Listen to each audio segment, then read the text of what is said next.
Hello, my kako, Pikachu, Shelby Bloomer. We're live here for a special interview with the Salcedo ʻOhana.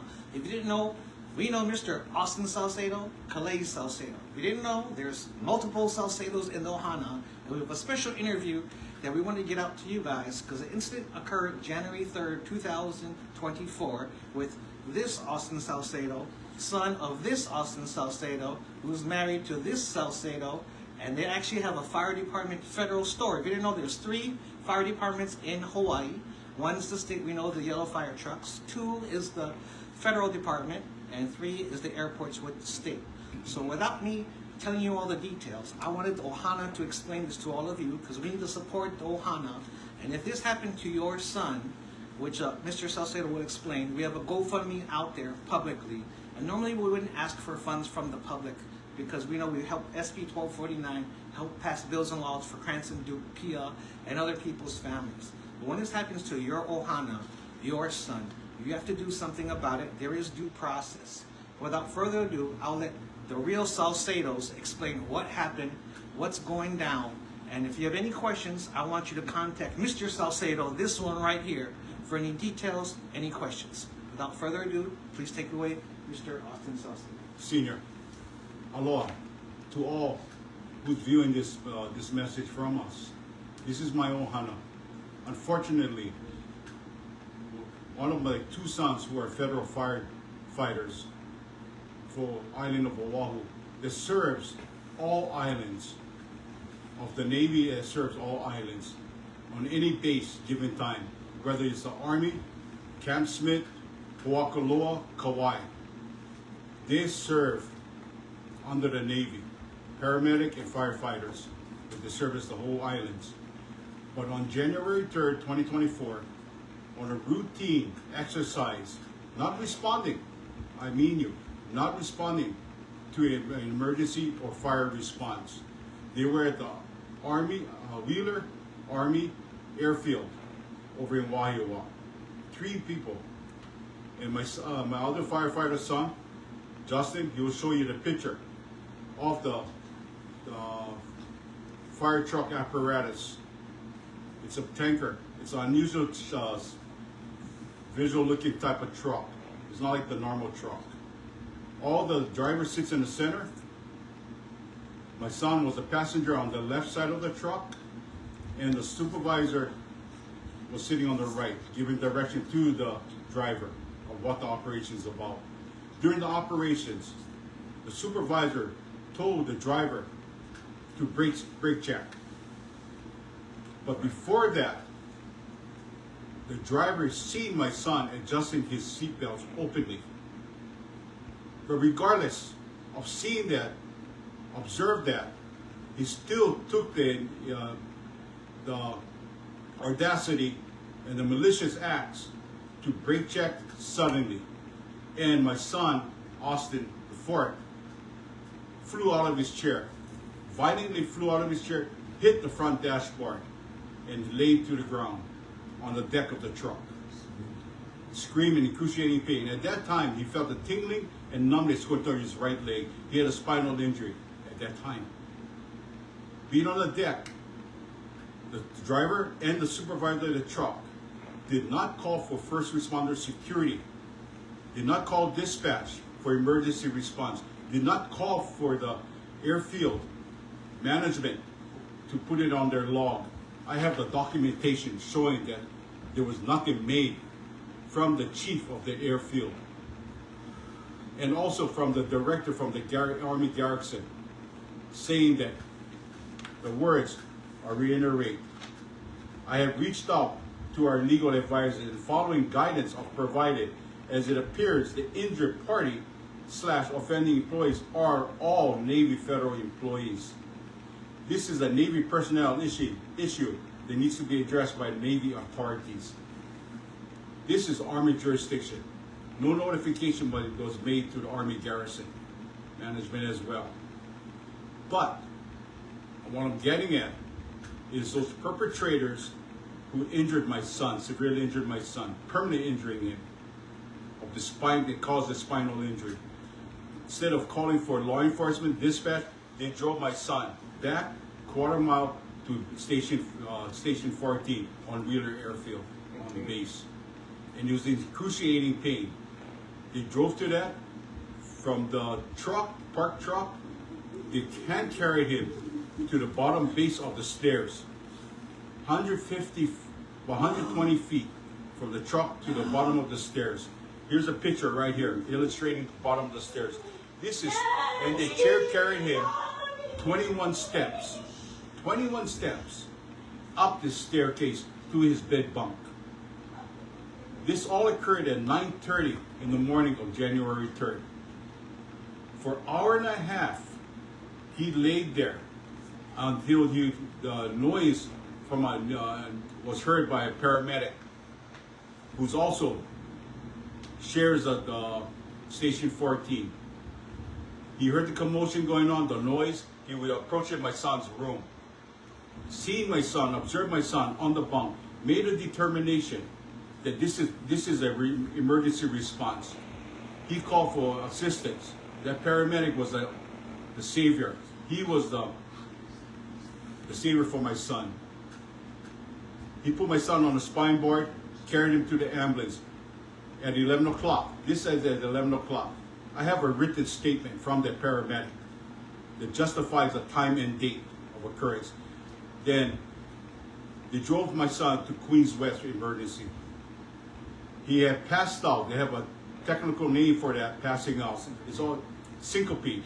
It's a technical name for passing out. He was passing out in his bunk, passing out in transport to Queens emergency. It was noted on the emergency documentation. Further on, for 1 year, 7 months. Oh, let me step back a bit.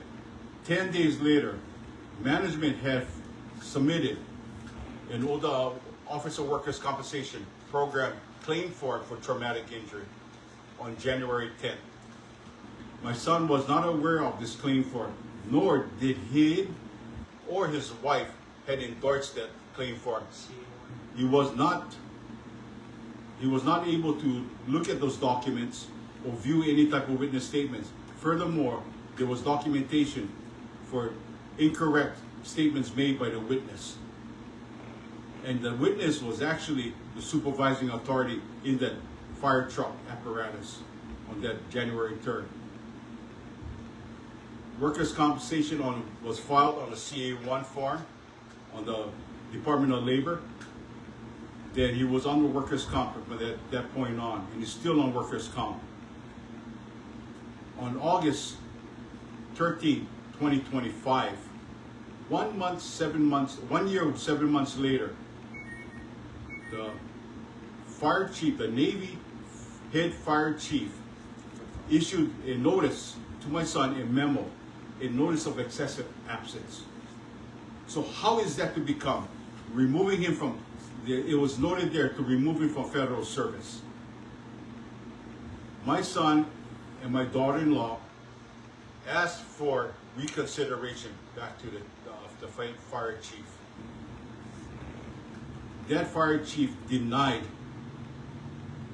to rescind the comments, revise the comments of notice of excessive absence.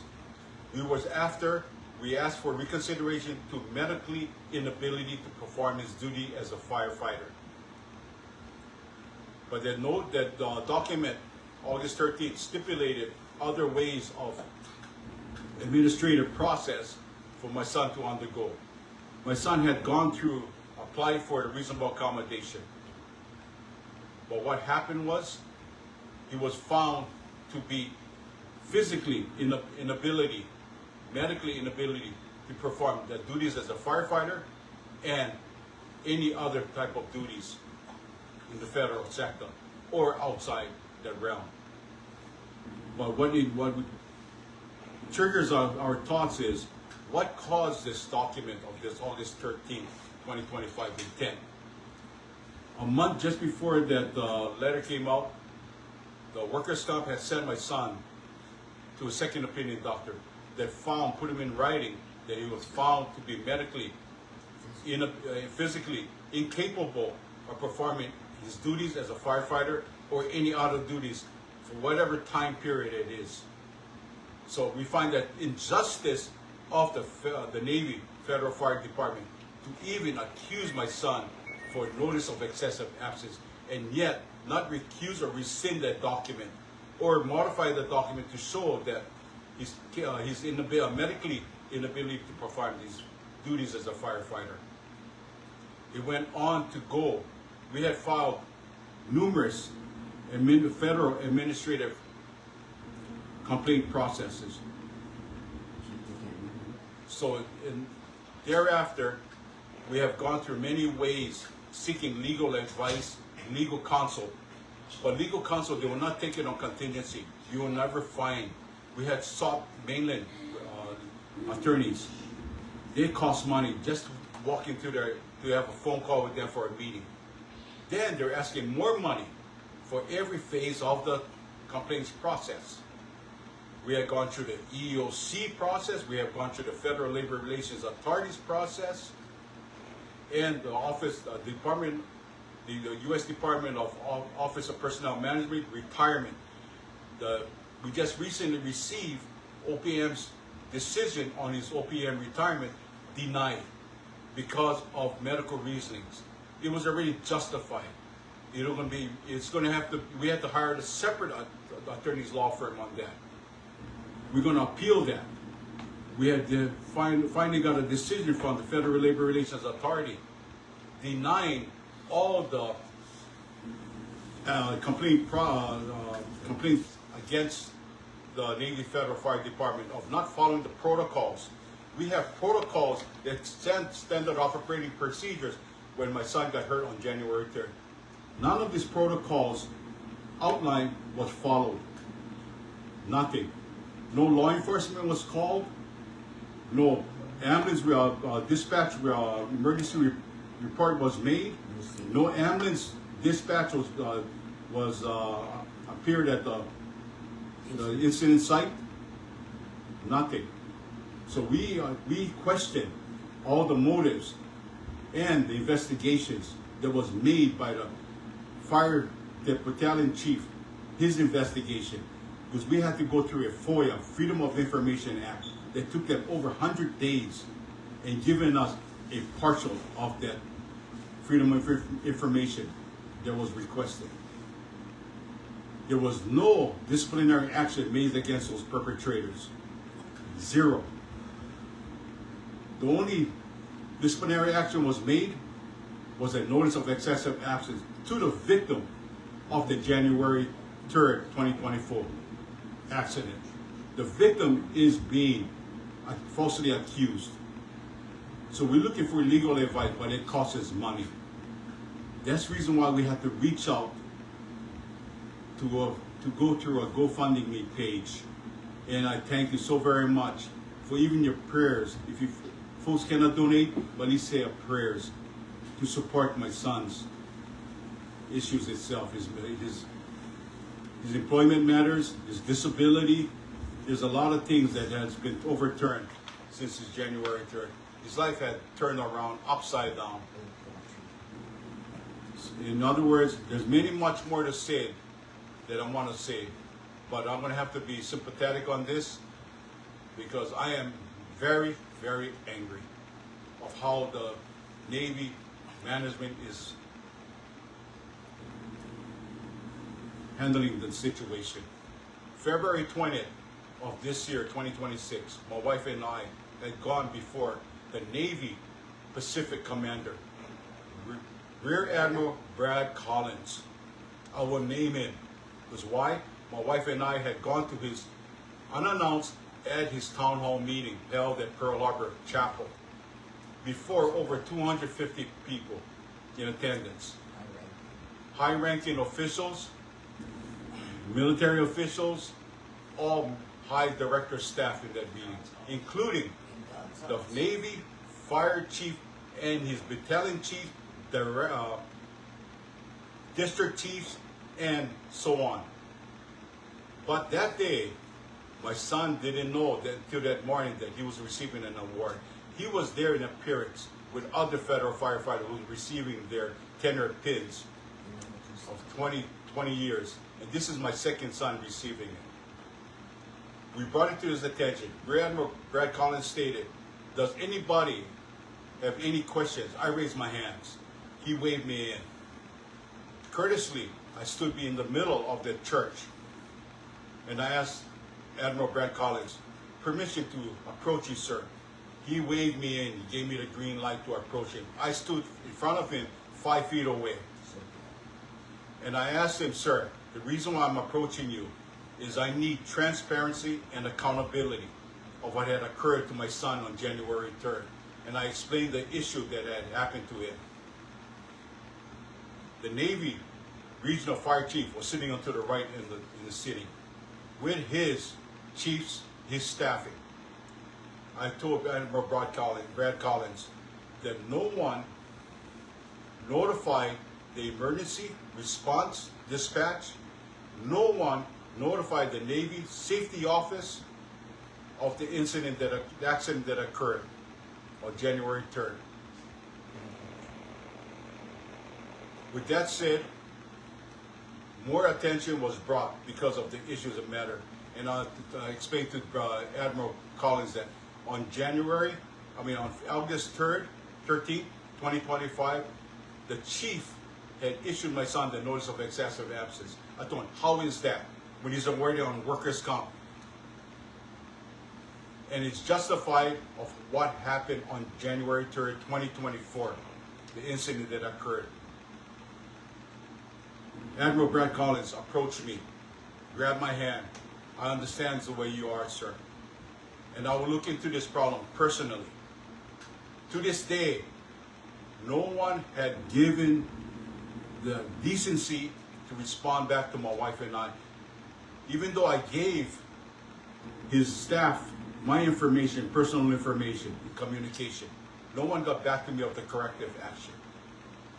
I spoke to the Navy Inspector General, my wife and I, because we was rudely approached by his district chief, Joshua Emmanuel, pointing towards my wife. Joshua Emmanuel pointing towards my wife. I told you. We did not invite him to approach us in that hostile environment, in that situation that was being brought upon. He mentioned the fire chief's name, but I found out this district fire chief, Emmanuel, pointed his finger rudely, very threatening in a manner, raising his voice towards my wife and I. The chaplain of that church had defused that situation. He grabbed my wife and I and took us into his office, keeping us away from that hostile environment that District Chief Emmanuel had put us into. I will state his name. You see that approach, rudely approach, was towards my wife and I. So again, the administrative complaints process, due process, we're undertaking right now. But legal fees is stacking up, and it's a big financial burden on my son and his wife. His wife is working 2 jobs, balancing in the household, but they'll have their turn to talk. Okay? So, with that said, I'll share the floor right now. Appreciate your folks' time. And so thank you all for listening, folks. But wait, there's more. And it gets even deeper. If I may borrow that picture, Mrs. Salcedo. So if you didn't know, for the story, you're going to hear from the brother, the other Salcedo, who's still in the federal fire department. And he was explaining to me on camera that there's 3 different fire departments. They joined the force together over 20 years. So it's not only one son, but 2. And so he's still in the force. He's still in the department.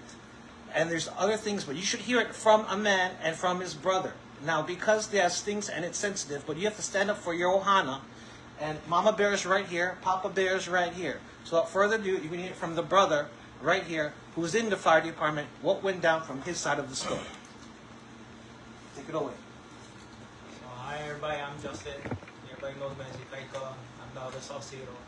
Me and my brothers, now it's just me, who's been in the federal fire department for over 20 years, serving the people, serving the community, protecting those who protect America, our troops. So I wanted to actually elaborate what happened that day, that when my brother got injured. So what happened was that when I found out that my brother was injured, I was off duty. My brother was always on the opposite watch. He was on always A watch. I was always on B watch. This happened on A watch. And when I got the phone call to say that my brother is actually at Queens West, up in Ewa Beach, and something has happened, and I was to grab my sister-in-law, who was supposed to grab his car. So you guys already can tell that I already have the questions in my head when finding out my brother is in the hospital, saying what happened. And by going there, I already had the questions in my head. By the time I stepped through the doors, everybody had, their surprised look to say, here I am, and you have to answer for these questions. And all my question was what happened? The time that I found out, I was kind of devastated when I found out the whole true story about it. One story being that he got injured on the truck, which was basically a very large truck. It's one of our ARC trucks that itself weighs over 57,000 pounds. 44,000 pounds just by itself without the equipment and water. And that moving at extremely, great speed, even including like 35 miles an hour to a rough stop, knowing that it was probably a practical joke that went bad, and they're not supposed to even be going that fast, where they were driving around. It was 5 miles. That's even way worse to a rough stop. It's devastating to hear this. Just to know that they try to even cover it up for my brother, to even drag him out of the truck, not calling 911, not even calling the ambulance or radioing to the brothers to say, hey, our brothers got hurt. When one of us firefighters get hurt, we all pour into it. The whole station should know about it. Everybody that actually wears the uniform that I wear for the past 20 years should know that when one firefighter goes down, every fireman has a hand on him. So just to know that, they try to cover it up to drag my brother out of the truck 120 feet to a stairwell, up the stairway, and hide him in his room for over an hour until a paramedic came and saw him and made the right call, as a paramedic should, to say, we gotta get this guy to the hospital ASAP. And not including when the other guys, they didn't even call the other crews. When the other crews found out, they just literally stumbled upon them carrying my brother on a stretcher down the stairs to the ambulance. Which, by the way, the ambulance actually stationed at that station, at Wheeler. And just to know that they try to cover it up, as well as try to falsify documents to send a CA1 report without his say into it, to elaborate on their speculations of what really happened with actually Wiley. The truth was really, disturbing to say that it was their fault. To know that 20 years have gone down the drain. They treated my brother and my sister-in-law, my whole family like this, right? And I'm still in this department, wishing that this department would actually be better than whatever was, but knowing that my own flesh and blood has been devastated upon this. And just to speak this way even hurts my heart, because we gave our whole lives. It's not just us who suffer, it's the people who's actually backing the red, white, and blue. The ones who's backing up the badge, the one who's, home while we're over there serving the people. It's very devastating, not including, when they actually issued him a 10-day notice if he doesn't sign the FMLA form, which was actually a trap. It was actually a trap that if he signed that form, they were just going to send him to another department and get rid of him. And that was it. They did that to other firemen. That was the truth. And to have him sign an FMLA report was like a slap in his face. He did not sign the report. Thank you for the doctor who actually recognized that, as well as him not signing the report. But I took his documents, and actually was at the headquarters at that time, his documents that was issued to him, as well as the documents that was given by the doctor saying he's permanently disabled. He has nothing to do with any workforce whatsoever, because why? He is permanently disabled. He can't even walk without even taking the medication that he takes, without even getting to and from someplace. He can't do it. He can't work. My sister-in-law and us, we have to carry him sometimes. He's forever life in a cane. Not including that he has to watch over 2 kids that's disabled too.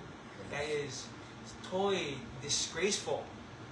Then when I took it upon my union president to even back him up with the documentation from the doctor saying he's permanently disabled, my president of the union says that document doesn't mean shit in my face. That is totally disgraceful. What is the union there for besides protecting the boys in blue? Protecting those who protect the bodies, who protect America, our troops. My brother, our brother, the firefighters that we hold, the brotherhood that the firefighters should hold. That's the brotherhood. We bleed for fire department. My whole family bleed for the federal service. I am a 2nd generation federal servant. And just to be treated like that, to be that kind of, environment, as well as to be treated like this. Every person within their hearts with morals that should be, looked upon, should know that this is not right. It is damn wrong. They did my family wrong. They did my brother wrong. They did his wife wrong. They did our family wrong. They did me wrong by doing my brother like that. I actually have to sit down and go to work knowing that I'm at a station that my brother would never be at. We got in together for 20 years. We were supposed to retire together. We were supposed to retire together. Let me say one thing too. The FOIA request that went in, a partial documentation was received. A patient care report supposedly had been made by the paramedic. It's here, right in my hands. I questioned this document. I brought it before the Federal Labor Relations Authority, the investigator. This document on page 3, it was compromised. False information was put in here. It says here, the outline, it was inputted. Patient transport details. How was patient moved to the ambulance? Somebody had put in a statement in here, a false statement. It says, assisted and walked. My son, on January 3rd, the paramedic had put him in a spine board. It's right here. So that document was compromised and false information was installed in there. This was brought to the Federal Labor Relations Authority's attention and given a copy. All documents, but the Federal Labor Relations Authority had denied the complaint, all the evidence that was provided to them of double standards, not following the due process of standard operating procedures. They denied it. So now, just recently received a denial letter from the Federal Labor Relations Authority, from their regional director. I have to now appeal that case and move it forward again. He did not walk to that fire station. He was injured. He was carried to the fire station when he's supposed to be on an ambulance on the way to the hospital. Instead, they carried him up the stairs. Then they carried him down the stairs on a stretcher. Thank God for the paramedic that was there. A written statement from the paramedic. I have his statement made, but this conflicts with his statement. Okay? Walked and carried? No. Someone who provided this document in the FOIA had falsely made entries inside her, whoever that may be. But again, this has to be ruled out in the administrative process, legally. This is beyond the abilities of a regular fireman. And the union, I'm very disappointed of their representation. I am disappointed. And the years of being a dedicated, although he paid dues all the way until January 3rd. After that, they lost count of who was supposed to be paying the dues. Automatic deduction was supposed to be made. But regardless, union, regardless, represents paid members and non-paying members in the federal government. And you used to tell my face that doesn't mean shit. How are you going to help me out? How are you going to help the brothers and sisters that you serve, right? To protect us. Who protects the guys who protect other people? Ain't right. And there's more to this story, folks, because what you guys don't hear, the guys, the Kanaka Maoli, are staying strong, and you can see brother in pain right here, but you have to hear this other side from the wife, because there's a lot of sides when you're going through PTSD and other moments where the family members suffer, and there's the unknown pain that people have to go through. So without further ado, I want you to meet the wife of the other Austin Salcedo and hear her story for all of you folks. Hi, I'm Elsie, the wife to Austin Jr. You know, it's been a roller coaster ride with his work injury. I'm really exhausted, emotionally exhausted, burnt out, working 2 jobs, trying to juggle with, you know, taking care of the household, with the finances, and we do have 2 girls who has special needs as well, so that's putting a lot of our plate and our shoulders. So, but other than that, my husband Austin shouldn't be treated this way. You know, it's not fair the way he's been treated from the department. You know, we're also getting help too, as getting help like therapy, because with this going on with all with this emotional stress and financial burden, it really took a toll on the whole family, especially me. Like, I'm just carrying so much on my shoulder, and I want to thank you all for going through the GoFundMe, and if you guys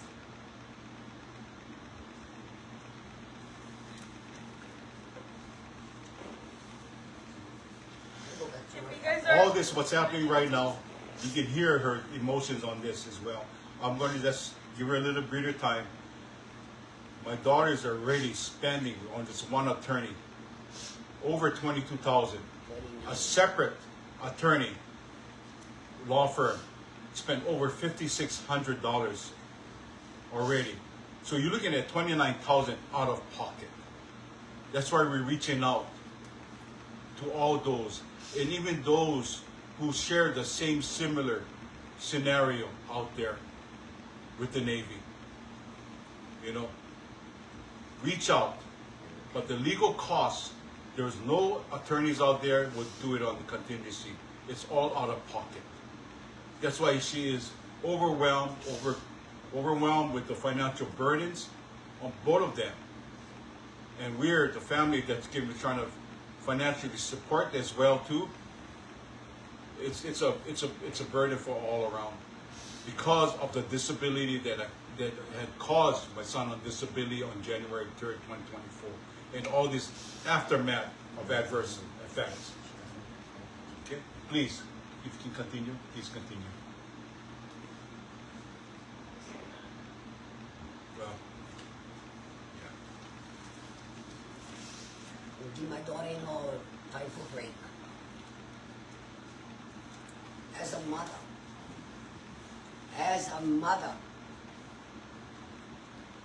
you mothers out there know how it is to protect your children. That's the #1 priority as we protect them growing up. As a mother and as a grandmother, we do whatever it takes to help. This was the biggest and proudest day of my life. My 2 sons graduating in the same academy. Okay? This tells the story. But let me tell you, this deceiving. I hear 1 for all and all for one. Stop being deceiving. You will know the pain and feel the pain. How we feel. Now, be responsible and do your diligent responsibility. Do not kick the can down the road. That pains me. That hurts me. And you folks have the audacity to do something like this? Shame on you guys. How many of the firefighters is going through this? Shame on you guys. At the same time, I'm angry. But I'm hurt. And I cry silently. My tears is not for me. My tears is for my children and grandchildren. Remember that. My children and grandchildren. You are not in charge. Keakua is in charge. And all the pala paperwork will prevail. Trust me. Keakua will be in charge. Not no Navy, not no Army. Trust me. But one thing I want to say, you folks had the audacity to come up to me in the house of God outside and threaten, try to silence this mother. Biggest mistake. You do not silence a mother when she sticks up, especially when it's the truth. And I, as a server, to serve papers upon the union president, remember, I have the tape with you threatening me to tell your whole fucking family I'm the man. Well, let me tell you, you're not the man. The man you will all worry about is the man above. You understand? It's the man above. You're a man on earth. The man that is over all. The mighty power is Keakua. But like I said, I'm shaking right now, and I cry. Not for anybody else. I cry for the mothers that have to endure something like this to continue fighting for the children. I cry for the grandchildren because they're no longer the parents or the father can take them to the normal family gatherings. Enough is enough. The aiding and abetting needs to be stopped. And they have the audacity, the perpetrators, to leave the station, to jump on another section that falsified federal legal documentation. That's forgery. That's forgery. Without the authorization of my daughter-in-law or my son. You have the audacity to think it's okay? Shame on you, thinking you're above. I have brought this issue several times. I never lay my personal business, family. I am very private, my family knows that. But the truth has to come out. Army and Federal, you guys know. Red Hill incident, Pohakoloa incident. Now something like this, come clean.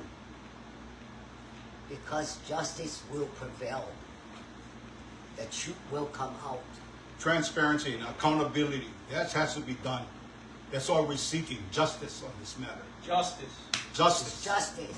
And you know what?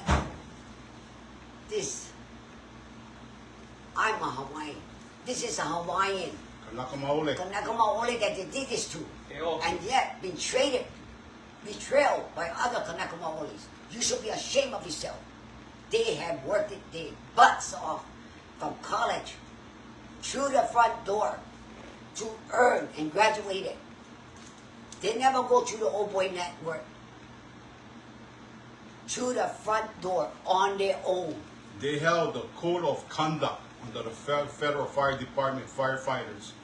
They run into harm's way to protect lives and property of the federal property. They run into fires when other people are running out. Now, you only have one of my sons. You had two of my sons earlier. Now what you have done to this, my Austin IV, is unforgivable. I remind you, it's unforgivable. So I want justice on this. Tell you folks one more thing. This mother is not going to stop. This mother would take it as high as CNN News if I have to. Because you folks need to communicate, collaborate, and be held accountable for you folks' actions. Accountable for your actions. It's not turning around sweeping things or kicking a can down the road. Enough is enough. We got the paperwork. You're not going to silence us. The truth will come out and we will prevail. Our judgment, kia kua, not you. Straight up. Please. All right, and we waited for the special moment because we need your kukua from the ʻOhana's help through their own words. This is the Austin Salcedo. He's going to say in his own words. You can see his leg is permanently disabled. He has a hard time moving his right leg. He showed me the x-rays. There's pictures. He can show you the spinal tap fluid. And it's going to be up to him. He can say it however he wants, so you guys can hear the story from him. We're going to put the links below in the comments for the GoFundMe. And the wife is going to say something as the ʻOhana together, and they can share the story. Hey guys, Austin Salcedo.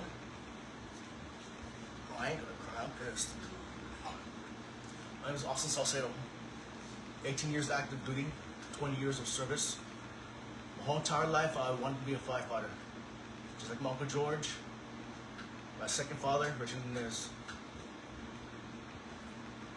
Graduated with my little brother in the same academy in 06. That was our proudest moment. Not only just mom and dad's, but our proudest moment. Anywho, I worked with some great guys over the years. Legends, myths, all in human form. Those guys always taught us integrity, bravery, and sacrifice. I learned it very well. On January 3rd, 2024, changed my whole entire life, my whole entire perspective. Those two individuals who I thought were my brothers decided to play a prank on me. Pranks were played at the dinner table. Nothing malicious, nothing that will ever cause any permanent injury. Guys, you know who you are. I'll never forgive you. You guys changed my life, bro. 180. I taught you guys how to drive the truck when you guys were rookies. I was the ones that were teaching you how to freaking use those signals. You guys were my trainees. I taught you. You guys carried me up that stairs, bro. I was in excruciating pain. Did I agree to be carried up there? No, I was in pain. Couldn't talk, couldn't walk.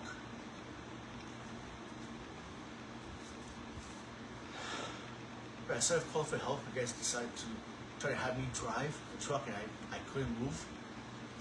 You guys saw my leg. Bro, come here, No, No, I have to do no, this. no. No, I'm not Anyways. gonna do. he's gonna. Yes. I have no feeling. Sometimes right leg. I can smack that whole entire can across my leg, not feel a thing. Can't move it properly. He actually did. Relentless back pain. I never go to bed before 2 a.m. because I'm always trying to find a good spot. And I sleep out of exhaustion. Just trying to find some place where I can handle the pain enough where I could fall asleep and be comfortable.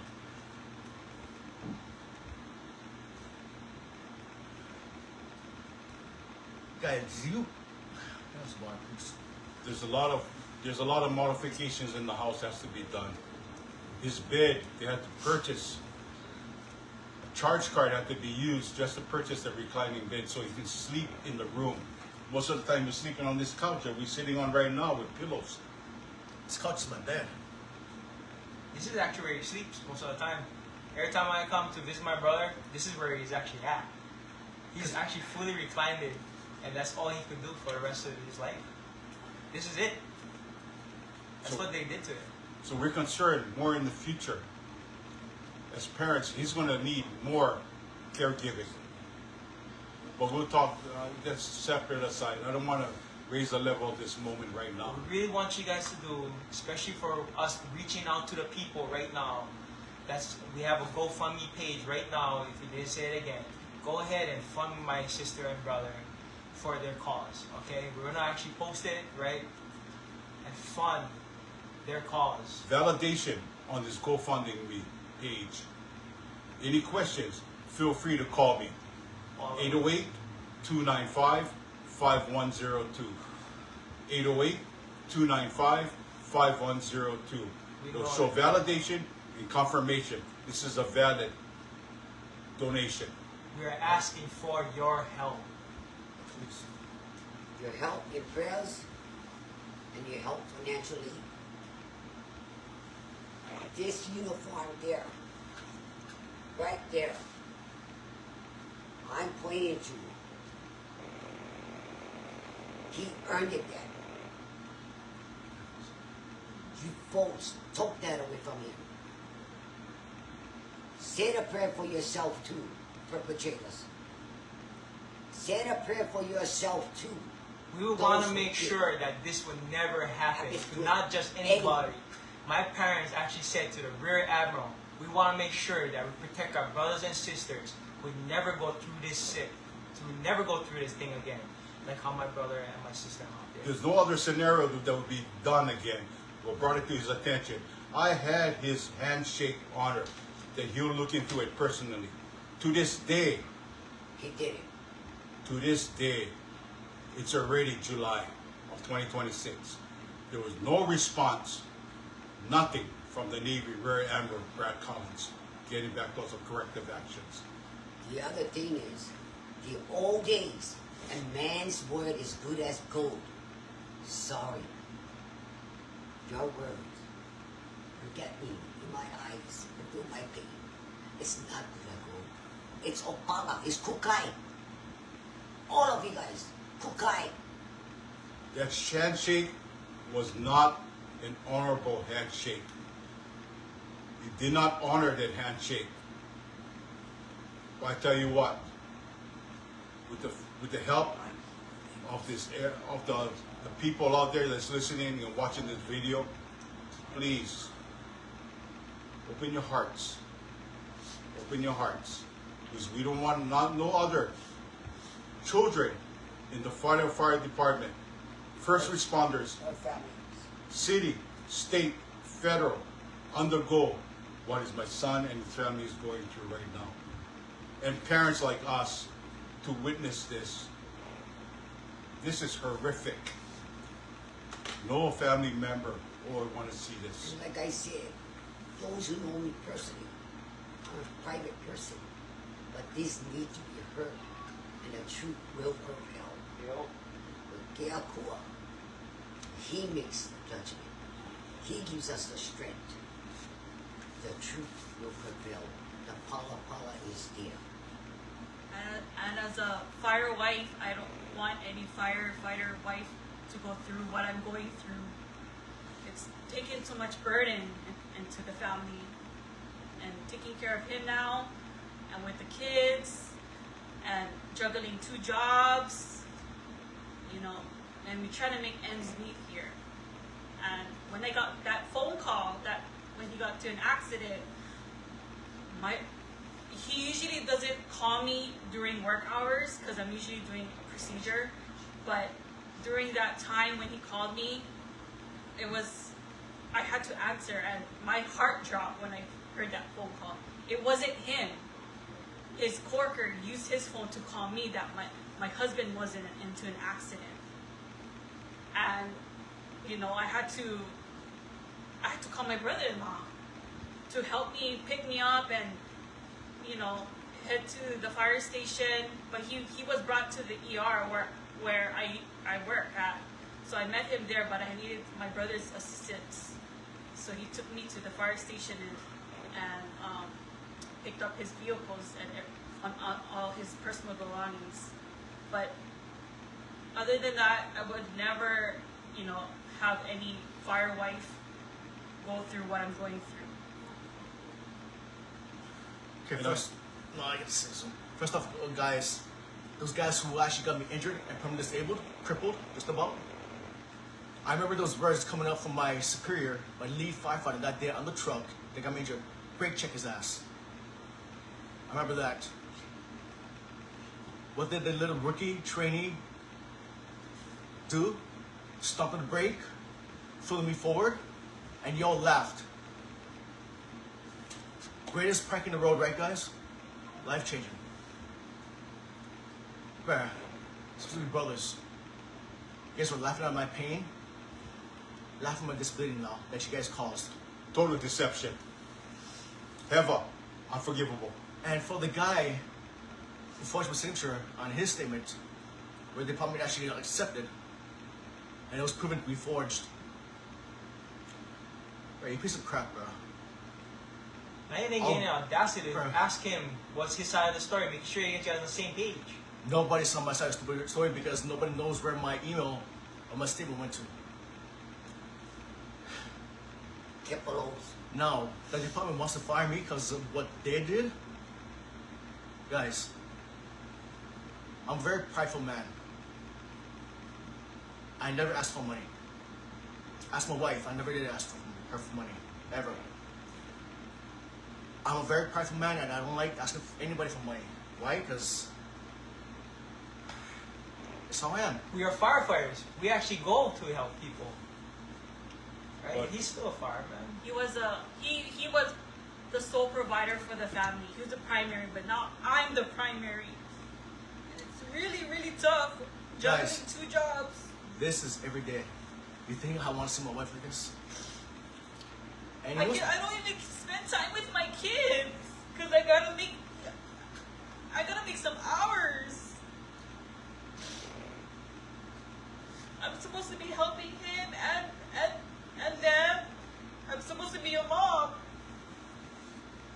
but I'm not always around.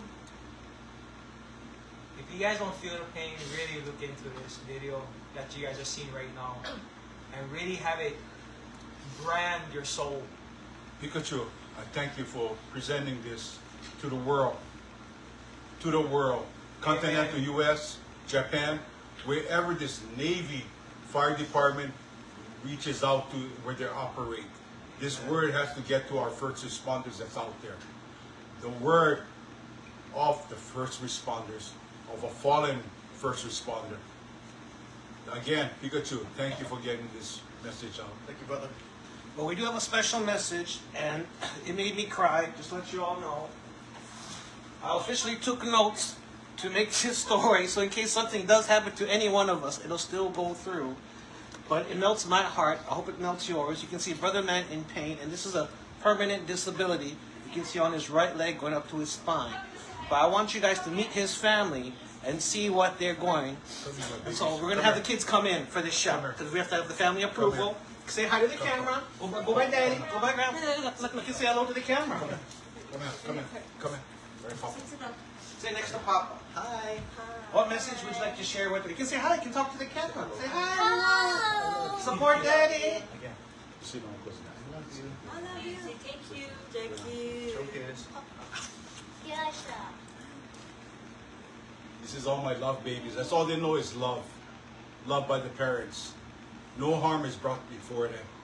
This is our babies. This is God's special babies. And that's all they know is love. Not the hatred. The real world that's before them. It's nasty. But we try to keep them as safe as possible. And with their smiles on their face, this is God's special children. This is my grandchildren. We love them all. That's why this mama is fighting for my grandbabies, my daughter-in-law, for my sons. So, reach out to us. Say a prayer if you're going to help financially. We really appreciate it. But the pain inside my heart as a mother My worstest nightmare came true to see my son this way. My Valid- happiest day was having him giving me grandchildren. I thank my son, my daughter-in-law, giving me Bye-bye. beautiful granddaughters. Say bye-bye. Bye-bye. Again, validation, any inquiries, feel free to call me, 808-295-5102, 295-5102. But like I said, guys, I'm a very prideful man. I don't ask for money, but we just have a lot of financial burden. I have to buy my own leg brace, my own bed. Yes, please. Workers' comp is not a peaches and cream. It's not. They don't provide what is requested medically. From Medical 75% devices. to 40% I have to buy this by income. myself because I was denied another one. There's basically the intent, legally intent, that's going to be proven. Discouragement. Even though anyone that files a workers' comp, they want to apply Office of Personnel Management, disability retirement, occupational, non-occupational. They want to lower it down to 40% for all federal injured, disabled individuals. Who do you guys know that can actually live off of 40% in Hawaii? In Hawaii, ne? Come on now. This is what they're doing to a Kanaka Maoli. Heva. It's nothing new. So I can hear your questions already, and luckily I took notes. So can you please explain for the viewing audience what the OCWP is for the occupational insurance? It's Yeah, the United so, States yeah, let's Department of Labor, Office Federal Employees Compensation Act, Office of Workers' Compensation Program is administered. That's workers' comp. That's not a retirement. Management of the Navy want to push towards the U.S. of Personnel Management, OPM, Office of Personnel Management, to live off on 40% at any years of employment, their tenure. You think So- that's going to take care of him and her and the kids? 40% in Hawaii? No way. Cannot. So we're asking for you people, since to help with this law. We need to case, prevail. The legal Legal, processes right now, all the legal fees right now that we're encountering. So that's the reason why we're asking for the financial support. This is a great push. It is a justified push, because once we win this case, they will be taken care of for life. This is the goal here, people. We want to be able to prevail these court cases, so that way that my sister, my brother can be taking care of their kids, not to be worrying about anything for life. Awareness being brought to everyone out there who's listening and watching this. This is making awareness of the very valid issue that's happening down here. That's all I got. Any final words? Thank you for watching us. I mean, Thank you for listening to us. What you had heard, we're a private family. And that I can tell you, I raised my boys right. And I thank the heavens, I still got my oldest son. And you live to tell the story. And he lived to tell the truthful story. But I also like to thank you folks for taking the time. And if you cannot financially, I understand. Please do it in putting your prayers to give us the honor, the strength, and lift all this hurt and anger and emotion we feel up to Keakua, so we can be stronger to continue the fight to prevent this happening to any other firefighter, any other. Huiho. But wait. Give me some.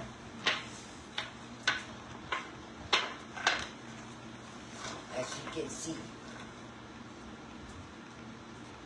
read the bottom. We stand one for all and all for one. Are One. you doing the same?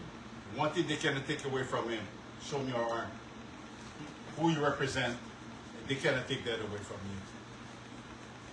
I got this back in 2019. That's who I am. I always putting things in my body. My daughters. My wife is always in my heart. Yeah. This is the brotherhood of the federal firefighters and all firefighters of the city, state, and federal. One more word. He wanted to cover up that tattoo. I, as a mother, told him, no, you earned it. Through the front door, not the back. Not through nepotism. Straight up. They both walked through the front door, not the back door with nepotism or boy network. Zero. I'm proud of them. I'm proud of my daughter-in-law. And I'm proud of my family for bringing out the truth. Don't judge until you walk in his shoes. Mahalo. All right, so we want to kokua and ask you guys for your assistance. If available, please reach out to Mr. Senior Austin Salcedo. What is your number again, OG, for people to call? 808-295-5102. Again, 808-295-5102. Call me. And so we're going to have the GoFundMe in the comment and links below. Please share this video with your friends, if you know the firefighters, because it's not actually in a court case, even though it sounds like a court case. It's some administrative hearing. It's an administrative hearing. There's some falsified reports. We have witnesses. We have people in the department, literally. And I didn't know before filming this that there's 3 fire departments. Like I said before, we know the yellow trucks. That's for the city and county. There's a state that does the airports, and this is the federal side. The red There are trucks. GS7, if you didn't know, the federal. So when you're getting 40% of the income, that is not enough to sustain the mortgage, the lifestyle. And the sister-in-law right here had to leave her other job to get 2 other jobs. And so there is a big burden, and they could use your kokua, your assistance for the Salcedo ʻOhana. And you can share this video with all of your friends. We're going to share it on Olelo TV, put it onto YouTube and everything else. Any final words from the Salcedo ʻOhana? Thank you to Pikachu for making Thank this you. video. Pikachu. Please send kokua to them. Don't call me. Call him. Chihoo. Yeah, you. Aloha. Get it done.